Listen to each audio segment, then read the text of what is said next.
¿Ahí se ve? Sí, ¿Sí? perfecto. Perfecto. Perfecto, Dolores. Bueno, bueno, entonces les comentaba, justamente hoy el tema que nos convocaba era el tema de la vulnerabilidad social en adultos y adultos mayores. Iba a estar en este espacio junto conmigo Yael Vargas Rubilar, que lamentablemente por motivos personales importantes no ha podido estar, así que bueno, espero poder no solo acompañarla como coequiper de este espacio, sino poder realmente de alguna manera abordar la temática que nos invitaba al encuentro de hoy. A ver, para comenzar, me parece que es importante que de alguna manera empecemos a definir qué significa vulnerabilidad. Pues es un término que está hoy día muy escuchado, está muy en la agenda también de los medios, pero de alguna manera tenemos que tratar de ponerle luz para poder profesionalmente verlo con profundidad el significado que verdaderamente tiene y también a lo largo de estas últimas décadas cómo ha ido tomando relevancia y cómo eso nos exige a cada uno de nosotros como profesionales, como personas que intervenimos en ámbitos de vulnerabilidad, el poder encontrar una propuesta propositiva para que la vulnerabilidad no se transforme en vulnerados, que de alguna manera rotula y encapsula y encasilla a una persona sin posibilidades de salir. Entonces, vulnerabilidad viene de vulnerabilis, según la RAE es un término latino. Vulnus quiere decir huida y habilis, como el sufijo lo indica, posibilidad. Entonces, ¿qué significa la vulnerabilidad? Es justamente ante una situación de amenaza, de fragilidad, una situación de herida, cuál es la capacidad o la posibilidad de contar con recursos para poder salir adelante, con poder reconocer esa situación y poder contar con los propios medios para poder superar la situación. Entonces, una vez que hayamos visto esto, vamos a ver cómo en las últimas décadas vulnerabilidad fue un concepto propio de las ciencias ambientales. Rose, al respecto, lo que nos cuenta justamente es que de alguna manera el término vulnerabilidad en el año 80, en 1980, estaba encuadrado más que nada en el ámbito de lo que eran las posibilidades de los recursos ante fenómenos naturales que podían de alguna manera afectar a determinadas poblaciones. Poco más hacia aquí, eso fue tomando forma en el año 2000, vemos cómo se traza una nueva línea de vulnerabilidad que también la enmarca la CEPAL posteriormente, que es el tema de la vulnerabilidad sociodemográfica. La vulnerabilidad sociodemográfica, de alguna manera, fue tomando cuerpo respecto a los diferentes grupos poblacionales, a la capacidad de contar con recursos que tuvieran que ver con las redes de apoyo, con las posibilidades de contar con accesos a la salud, posibilidades o distinciones según diferencias etarias. Y entonces, en este aspecto, si nosotros realmente lo vemos y lo encuadramos dentro de lo que significan los grupos vulnerados, el sujeto queda absolutamente condicionado a las desventajas. Vamos a ir viendo cómo de lo macro vamos a ir trazando hacia lo micro. ¿Por qué?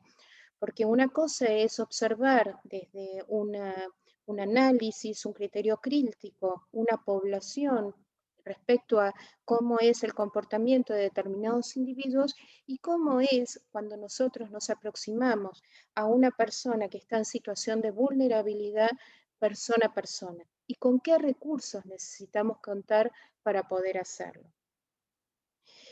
Otro de los elementos claves de esta conceptualización respecto a la vulnerabilidad tiene que ver con la escasa capacidad de poder defenderse frente a una amenaza.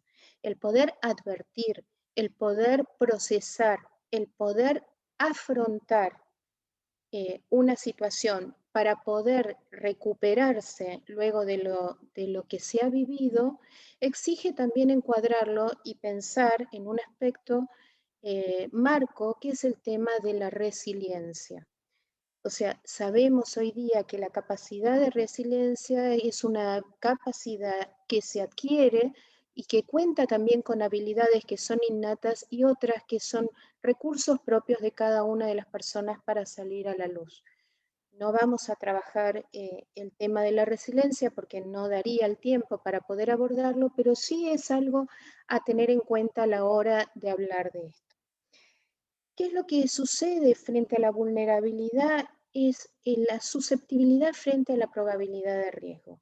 ¿Con qué cuenta cada uno de las personas con formas de apoyo, redes sociales, redes institucionales para que pueda desplegar todos sus recursos? Ahora, frente a estas diversas conceptualizaciones que se van trazando, el término que es común, pero a la vez es erróneo, referirse en un grupo particular, o sea, rasgarlo y encuadrarlo en un marco estricto, de alguna manera no permite mostrarnos que la vulnerabilidad no es un estado, sino que es un proceso.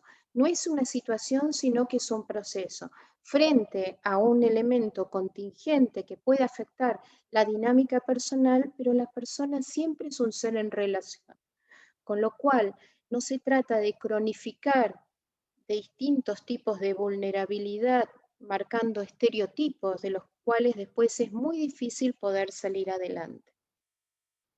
Más allá de todo esto, la gran heterogeneidad de la vulnerabilidad nos plantea no solo las posibilidades y los recursos que pueden contar cada una de las personas en su propia individualidad, sino que muchas veces los contextos de los que hay que también analizar y tener en cuenta, no solo pueden ser diversos, sino que en muchos casos pueden ser adversos también. Esto yo les decía que es un proceso dinámico y relacional. A ver, puede haber vulnerabilidades o situaciones viejas. Puede haber situaciones de hace mucho tiempo que hoy siguen vigentes. Puede haber nuevas y dejando de lado las que antes eran situaciones de vulnerabilidad. Y podemos y tenemos que estar abiertos a conocer nuevas realidades que pueden ser causas de vulnerabilidad en el marco social. Por lo tanto, el carácter multidimensional de la vulnerabilidad de alguna manera nos exige a todos los profesionales a poder reconocer el grado de incidencia de un determinado rasgo, de una determinada dimensión, para poder, por un lado, no solo contar con elementos válidos frente al tema de la vulnerabilidad para poder analizarlo, sino también como para poder intervenir. Ese sería justamente uno de los puntos importantes. Años más tarde, ya la CEPAL plantea el tema de la vulnerabilidad demográfica. Vimos cómo fue la vulnerabilidad planteada desde los rasgos más bien socioambientales, después sociodemográficos, para que podamos pasar a lo que es hoy día la vulnerabilidad social. La vulnerabilidad demográfica, lo que plantea la CEPAL, es que se refiere justamente a los riesgos, las posibilidades, las desventajas y las debilidades que tienen que enfrentar las personas, los grupos y las comunidades a raíz de diversos factores que pueden generar tendencias, pueden cambiar conductas, pueden generar comportamientos, pueden tener determinadas características y que inciden a nivel demográfico. ¿Cuáles serían estas variables a tener en cuenta? Bueno, nuevas formas en la transición demográfica, lo que tiene que ver con el envejecimiento poblacional, con la caída de nacimientos, con lo que significa la planificación social, con lo que significan los cambios en la estructura y las dinámicas de los hogares, como también el nuevo rol de la mujer. Todo esto de alguna manera converge como para poder entender que esas variables de carácter sociodemográfico pueden ser un motivo de vulnerabilidad, como puede ser verdaderamente un motivo de poder dar un paso adelante y poderle dar respuesta a los desafíos que tenemos poblacionales frente a esto. Un ejemplo muy claro respecto a esto tiene que ver justamente con eh, lo que significa el envejecimiento poblacional y las redes de apoyo, porque hoy las familias cada vez necesitan más contar con redes de apoyo para poder lograr la salida laboral de la mujer, pero por otro lado, lo que sucede es que también muchos de los mayores se transforman en cuidadores. Y ahí es importante que veamos que en la vulnerabilidad demográfica hoy día tenemos un elemento que es clave. Sabemos que tanto mujeres como varones contamos con recursos externos e internos diferentes. Y esos recursos internos y externos diferentes también se plantean en el marco del aumento de la esperanza de vida. Sabemos que hoy las mujeres tenemos 6 a 7 años más de edad por sobre los varones, lo que implica también, por un lado, no solo la feminización del cuidado, sino también que en muchos casos es la mujer la que debe enfrentar mayores situaciones de vulnerabilidad. ¿Por qué? Porque la mujer en general, hoy la mujer mayor, no ha tenido la posibilidad de salir al mundo del trabajo, quizás no tenga la mejor situación económica, quizás tampoco pueda sostener lo que tiene, quizás la jubilación que está recibiendo tampoco sea la mejor que debería recibir o que merecería recibir. Y todos estos de alguna manera son factores importantes a la hora de analizar la vulnerabilidad demográfica. Ahora, pasemos a lo que se llama la vulnerabilidad social. Para eso, bueno, de alguna manera veamos todos los elementos respecto características de la vulnerabilidad, como es la vulnerabilidad ontológica, la propia de ser persona, de ser humano, y viene innata con nosotros, la vulnerabilidad física, la vulnerabilidad económica, la vulnerabilidad social, la vulnerabilidad política, la vulnerabilidad tecnológica, ideológica, cultural y educativa. Cuantos más rasgos de este tipo de vulnerabilidad, mayor será la vulnerabilidad que deberá enfrentar cada persona.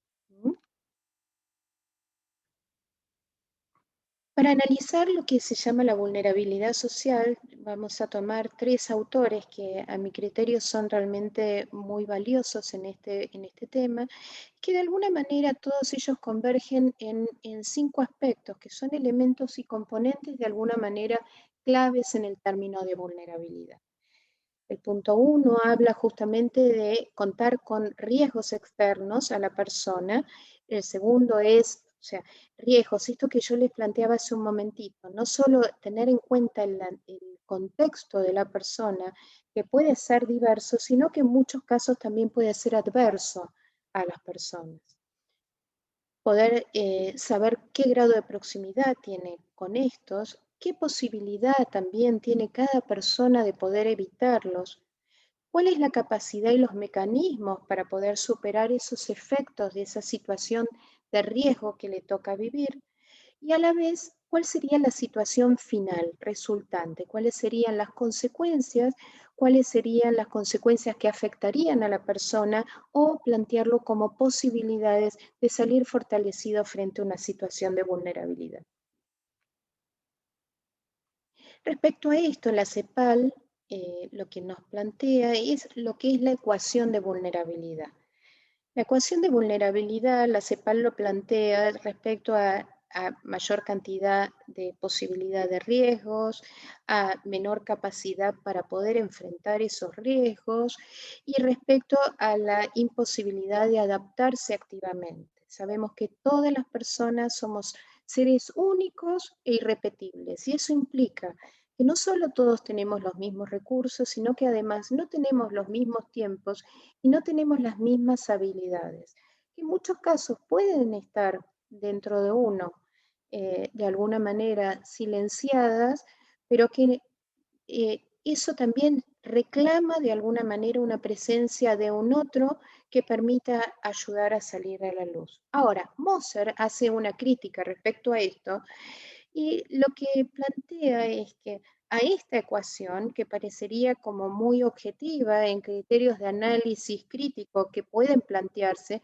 respecto a medidas de intervención que se pudieran establecer, sino que además lo que plantea Moser es que esto exigiría importantes reestructuraciones internas.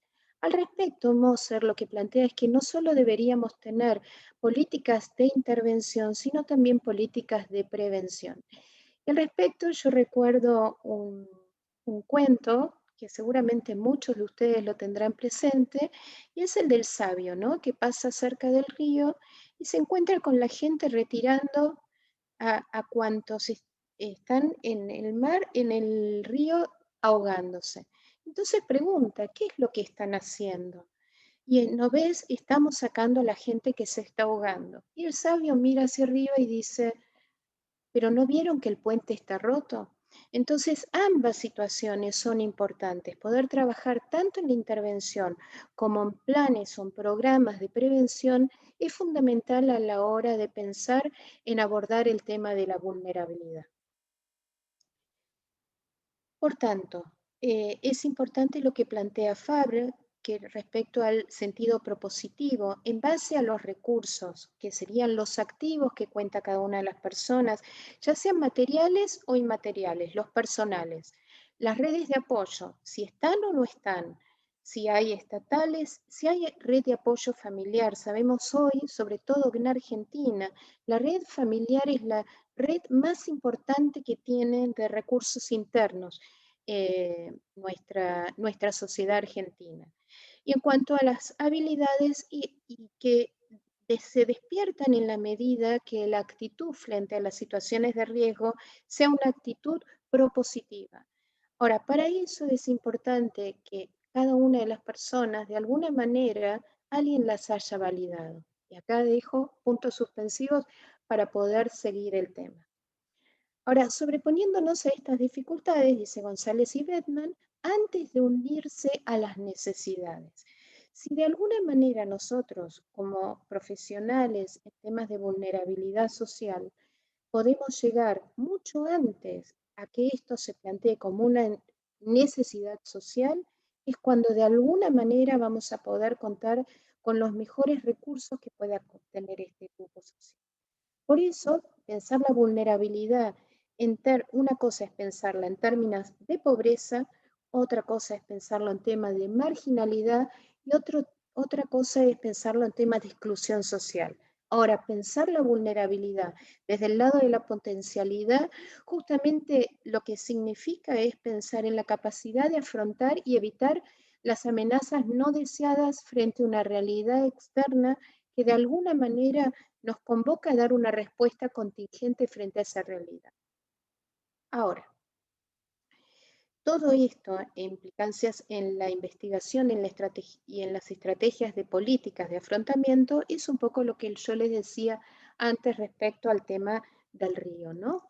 Pensar también en el puente roto, pensar también con la mirada en los demás.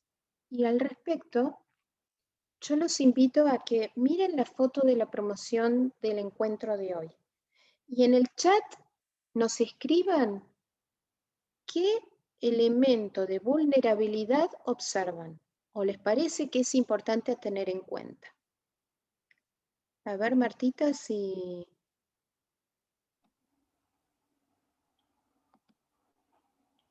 tenemos alguna respuesta al respecto. ¿Qué es lo que observan? A ver. Están pensando, Dolores, no han contestado aún. Me voy a poner los grillitos mientras tanto. Cric, cric, cric, cric. A ver, lo que observamos es una carencia material. ¿Qué más? Algunos te aportan aquí que estén en situación de calle, que estén en Situación de calle, exactamente. Falta de acceso a vivienda. en situación de vulnerabilidad económica o pobreza, Pobreza. trabajo inestable, Uh-huh. el niño en la calle intentando estudiar, Uh-huh. precariedad, los chiquitos fuera de la escuela. Situaciones de exclusión social, ¿no? Indudablemente también, muchas de ellas. Todas las ¿Qué más? juntas dicen trabajo Todas las generaciones juntas. Está la persona mayor, está el niño y está la mamá. ¿Mm? edad y género, nos votan. La edad y género son elementos que que pueden aumentar la vulnerabilidad, tanto la minoría de edad como la mayoría de edad, discapacidad, discapacidad. adultos mayores en condiciones precarias. Ujú. Exactamente. Ahora, Entornos adversos. entornos adversos. Ahora yo les voy a hacer un planteo. Hay una vulnerabilidad invisibilizada dentro de esta imagen y que de alguna manera atraviesa todas las etapas de la vida, que es el motivo de estas jornadas de poder comprender la vulnerabilidad en todos los momentos de la vida. Es verdad que en los extremos de la vida las posibilidades de vulnerabilidad son mayores, pero la realidad es que hay un elemento que es clave a la hora de poder fortalecer y plantearlo, no en términos de prefijos, imposibilidad, incapacidad, inhabilidad, sino en términos de plantear el encuentro personal. ¿A qué vamos? Decía la Madre Teresa de Calcuta que la soledad y el sentimiento de no ser querido es la mayor de las pobrezas. En este punto me gustaría detenerme un momentito y es que, ¿cuál es el recurso más importante que podemos tener a la hora de pensar en una intervención en poblaciones vulnerables? Yo me animo a decirles que es la mirada. La mirada es la afirmación del otro. La mirada y la presencia de un otro que me valida en mi ser es de alguna manera fundante a mi propia identidad personal. Parece idílico, pero no se trata de plantear situaciones idílicas, sino de plantear de situaciones reales. Si nosotros estamos pensando en poblaciones socialmente vulnerables, lo más importante como profesionales es que nos acerquemos persona a persona. No hay posibilidad de dar margen o posibilidad de cambio a la posibilidad de que nazca la empatía si no hay una validación del otro en cuanto al ser del otro. Y esto en lo que nos plantea justamente es lo que significa la vulnerabilidad ontológica. Todas las personas somos vulnerables por el mero hecho de ser personas. Tenemos dos puntos claves que nos marcan esa vulnerabilidad, que son la fragilidad y la finitud. Todas las personas sabemos que el hecho de estar en situación de calle, en la intemperie, de situación de exclusión, donde yo me siento invisibilizado en una sociedad que sigue con los tiempos, los ritmos y las posibilidades de cada uno, y a la vez todo parece poco claro y no queda muy visualizado una posibilidad futura de vida, obviamente que esa fragilidad se torna de alguna manera como un riesgo ontológico muy grave. Respecto al tema de la dignidad ontológica, todas las personas somos dignas por el mero hecho de ser personas y no por un tema de adjudicación social. Es importante que esa dignidad radicalice y sea la base y fundamento de los derechos humanos. Y lejos de ser una obligación, se alimentará y será el fundamento de cualquier medida de protección que cualquier persona merece y necesita ser reconocida como tal. Para eso hay un punto clave que es el tema del respeto por el otro. Y sobre todo poder tener una mirada de integridad e integralidad.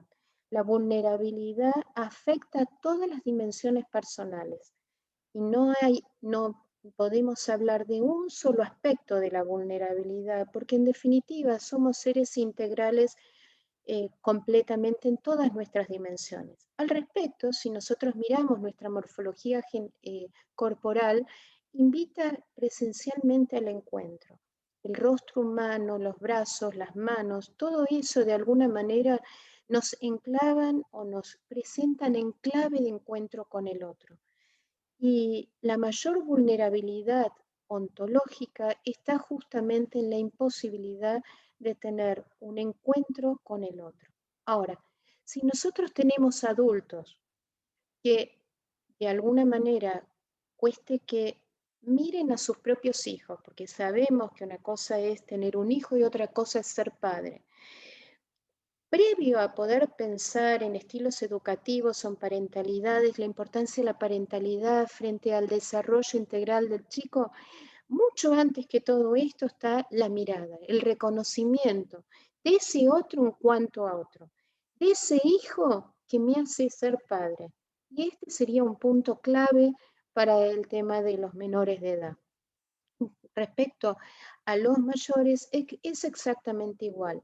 La mirada, el reconocimiento, más allá de la edad que se tenga, más allá de la situación de vulnerabilidad que se vea, de alguna manera permite eh, enfrentar todas las situaciones de padecimiento que puedan vivir. Ahora, respecto al tema del sentimiento del aislamiento social, que fue uno de los puntos que salió recién en la consulta, hay este rasgo de la falta de mirada, la invisibilidad de esto, la invisibilidad muchas veces de esa mirada de un padre frente a un hijo que plantea hijos invisibles que lejos de poder afirmarlos a futuro terminan asumiendo muchas veces conductas fantasmagóricas en las cuales aparecen en determinadas situaciones porque necesitan de alguna manera ser reconocidos, la gran epidemia mundial reconocida por la Organización Mundial de la Salud es justamente la soledad. La soledad, el 45% de la población desarrollada de Estados Unidos, Japón y Reino Unido padecen de soledad. Y justamente la soledad de alguna manera implica un aislamiento social e implica un mayor rasgo de vulnerabilidad social de la persona. Todos somos seres sociales por naturaleza y necesitamos justamente del otro para poder seguir viviendo, para vivir, porque vivimos siendo personas. O sea, el reconocimiento de la vivencia más profunda está justamente en ese punto. Ahora, poder contar con redes sociales humanas, y la aclaración viene a que sí, todos los medios realmente nos ayudan a acercarnos, pero hay momentos claves en la vida personal donde nada suple la presencia de un otro, la presencia significativa de un otro. Y esto es cuando planteo el tema de la mirada.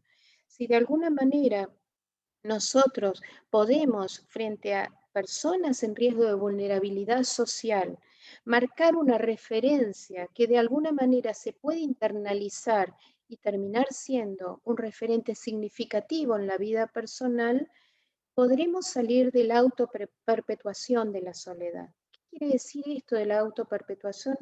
La soledad, por un lado, es contagiosa, lo vemos en términos de epidemia. Yo les decía, el 45% de la población desarrollada padece la soledad. Y no quiere decir que esté en ausencia con otros seres, sino que es un sentimiento interior de sentirse que está absolutamente alejado de la realidad en la que está inserto.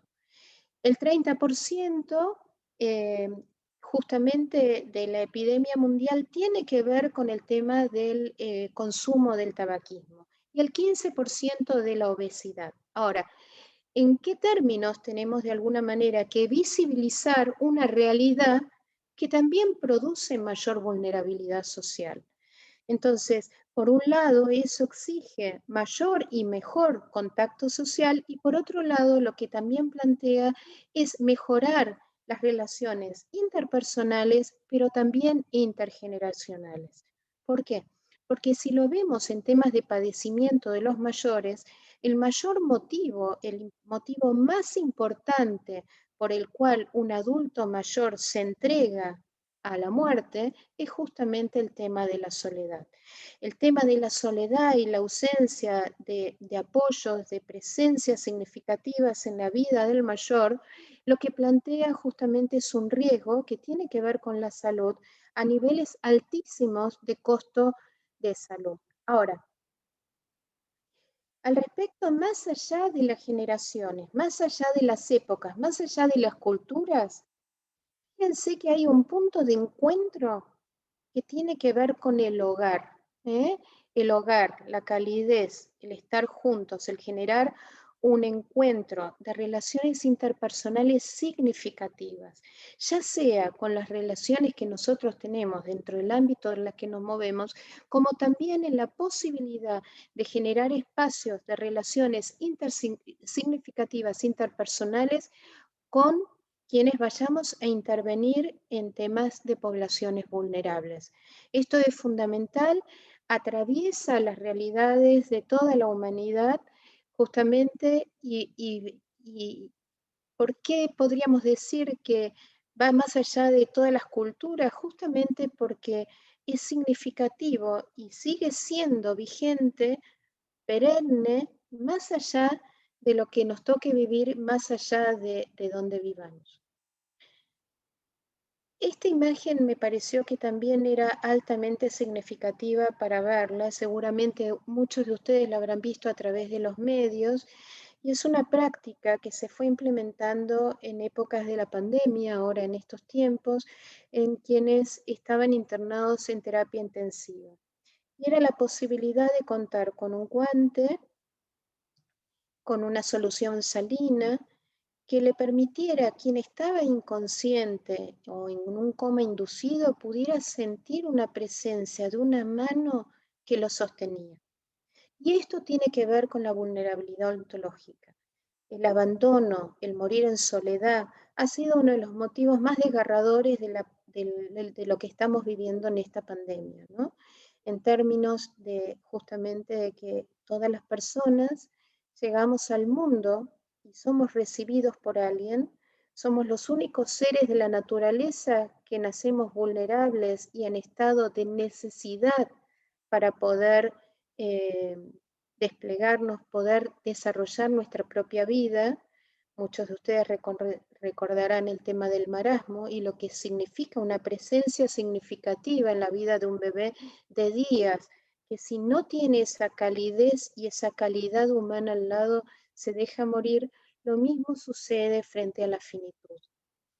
En términos de adultos mayores, hay 3 curvas de alta vulnerabilidad que tienen que ver con la pobreza, el abandono justamente y el desarraigo. O sea, ¿por qué es tan importante la presencia significativa? ¿Por qué es importante tener pertenencia, sentimientos de pertenencia social? Y esto es un poco lo que yo les decía, observar la mirada de quien mira, ¿no? Que la vida sigue transcurriendo y que el mundo y la ciudad tienen un montón de ruidos y ritmos diferentes a los que muchas veces son las necesidades propias, ¿no? Y al respecto, Concepción Arenal ya mencionaba en 1820, ella nació en 1820, en 1890, que el hombre aislado y solo se siente débil y lo es. Y en este punto es importante que tengamos en cuenta que la soledad, muy diferente a lo que los antiguos griegos mencionaban como la solitud, que era la sensación y el compromiso de sentirse bien con uno mismo, más allá de que haya presencias físicas al lado mío o no las hubieran, sino que la soledad implica una percepción subjetiva de encontrarse solo, aislado, invisible frente a los demás. Tan invisible como ese banco vacío que vemos en la foto y que de alguna manera puede estar con muchas personas que si se sienten solas, se sienten así, absolutamente invisibilizadas. Todas las pruebas de la neurociencia de alguna manera nos plantean, y ahí no voy a entrar en detalle, pero nos plantean justamente la importancia que tiene en cuanto a factores predictores de muerte el tema de la soledad. La angustia es la angustia, la desazón, el no poder salir de esa situación de aislamiento, de alguna manera plantea un loop recursivo en el cual a la persona sola le es muy difícil salir. Así que en términos de esto, quedo a disposición y les agradezco mucho la presencia de todos. No sé si hay preguntas como para hacer. Sí, Muchas gracias, Dolores, por esta presentación.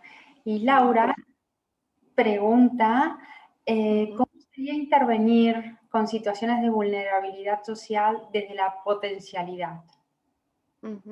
Justamente primero con la validación, el poder validar al otro, poder fortalecerlo en sus condiciones personales, mucho más en planteos de cercanía, de presencia significativa, poder contar y poder, como profesionales, poder observar quiénes son aquellas personas que además dentro de ese grupo de pertenencia tienen mejores capacidades y recursos como para poder ayudar a su grupo y potenciar esas posibilidades que tienen. Ahora, si nosotros hablamos de términos de exclusión social o de abandono social, obviamente que la persona lo que se plantea es que no puede.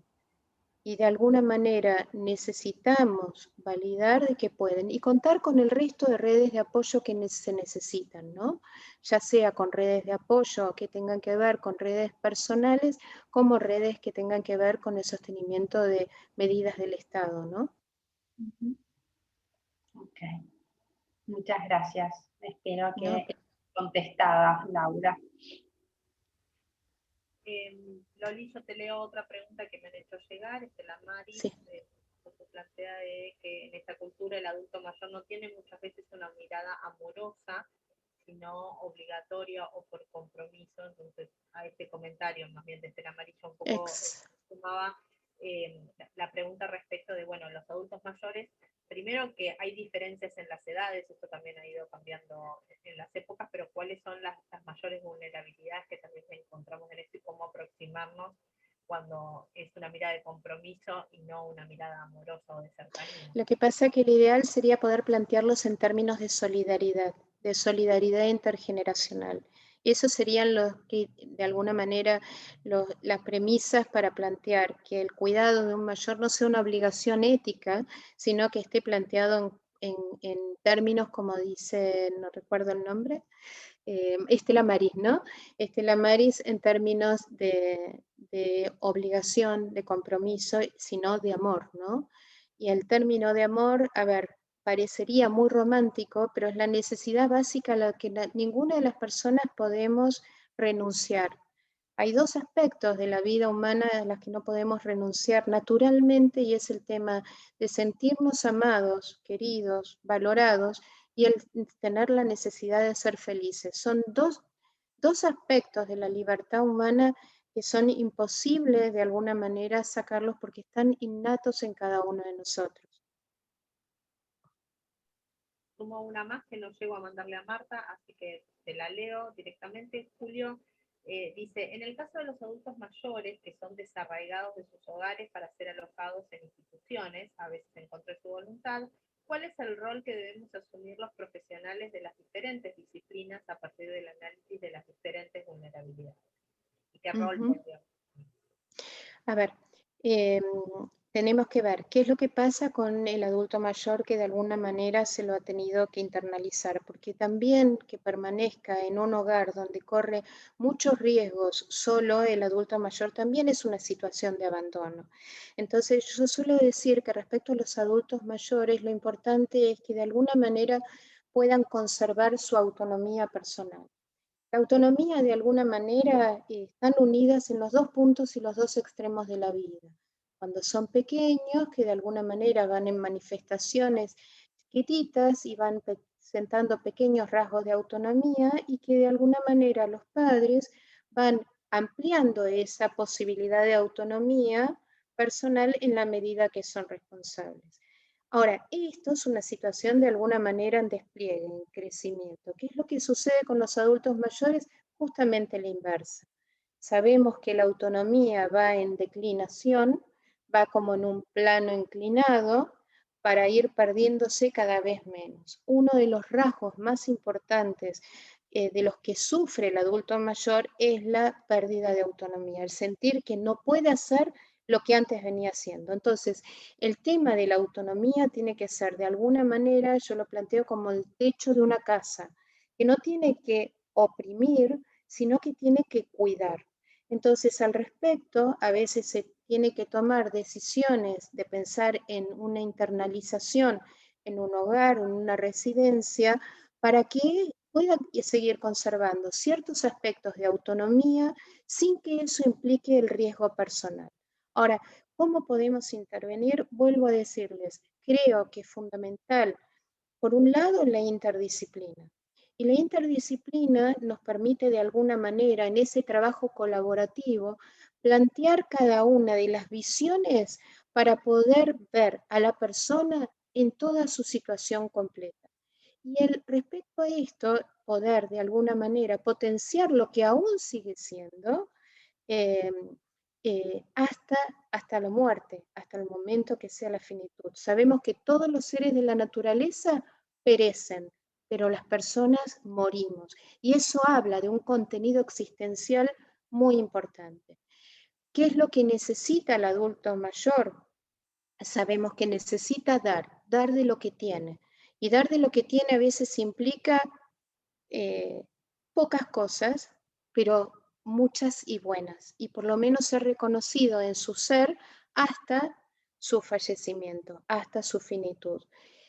Presencia de sus seres queridos. A ver, el tema de la demencia senil sabemos que es un rasgo muy importante y que muchas veces desubica a los mayores frente a una situación ya de una demencia avanzada. ¿Y qué es lo que sucede con esto? Lo último que se pierde entre los adultos mayores es la afectividad. Es lo último que se pierde. Entonces, el contacto personal sigue siendo fundamental. Así estén internados, así, pero bueno, el hecho de poder estimular en todas aquellas condiciones personales que aún quedan vigentes son fundamentales. Todos sabemos que cuando comenzamos a ser adultos mayores, la estimulación cognitiva, el mantenerse activos intelectualmente, demora el tema de la demencia senil. Pero la verdad es que de alguna manera poder pensarlo en estos términos es pensar no en pérdidas, sino en potencialidades, y potencialidades que tienen que ver con cada una de las personas. Cómo es importante poder potenciarlas conociéndolas, ¿eh? Y cada una va a poder dar de lo rico que fue, de lo rico que tuvo, de lo rico que posee, ¿no? No sé si Marta tiene otra pregunta, pero a mí me llegó otra de Jazmín que dice si es posible validar a un otro en situación de marginalidad desde una política de Estado de manera efectiva. Sí, sí. Lo que pasa es que tenemos que pensar bien de qué tipo de políticas estamos hablando y que no sean políticas que de alguna manera sostenga a los vulnerados, sino que de alguna manera mejore las vulnerabilidades, que son cosas muy distintas. Si nosotros trabajamos con estereotipos y cronificamos una determinada situación, difícilmente vamos a poder ayudar a que cada persona pueda dar lo mejor de sí y pueda sentirse valiosa con lo que hace. Y creo que en eso es clave el diseño de las políticas. Marta, no sé si vos tenés alguna pregunta más. Aquí agradecen la explicación que ha sido muy clara. Creo que no hay más Muchísimas preguntas gracias. por el momento, pero la verdad, Loli, nos dejas muchísimo para seguir aprendiendo, para seguir pensando. Esta pregunta de las políticas públicas que hizo Jazmín me parece que es fundamental porque una intervención o un acompañamiento a un adulto mayor o a un adulto o a un niño que está en estado de vulnerabilidad no puede improvisarse, sino que necesitamos capacitarnos, estar preparados como profesionales, estar preparados para planificar estas acciones estratégicas de intervención. Así que qué importante es seguir por profundizando en estos temas. Claro que sí. Rosarito ahí nos invitaba a todos a acercarnos y conocer un poquito más justamente de la maestría en intervención en poblaciones vulnerables, que va a haber una reunión informativa la semana próxima. Parece que es una de las tantas alternativas que hay para seguir formándonos. Claramente es la que nosotros recomendamos porque sos parte de esa maestría y sabemos de la capacidad que puede haber para trabajar en estos temas. Pero como profesionales lo importante es seguir formándonos para ofrecer lo mejor hacia otros, ¿no? Sí, y cambiar un poco también esta mirada implica no pensar en intervención en poblaciones vulneradas, sino en poblaciones vulnerables. Es poder pensar en habilidades, en posibilidades que todas las personas tenemos, más allá de nuestras situaciones en esta convocatoria tiene que ver con las sociales, pero más allá de nuestras condiciones personales. Me parece que eso es fundamental. Bueno, Dolores, muchísimas gracias. Muchas gracias a Bueno, todos. gracias a ustedes, gracias por esta invitación y gracias al público presente. Y bueno, igualmente quedan nuestros mails por cualquier duda o cualquier interés que puedan tener sobre estos temas. Así que muchas gracias.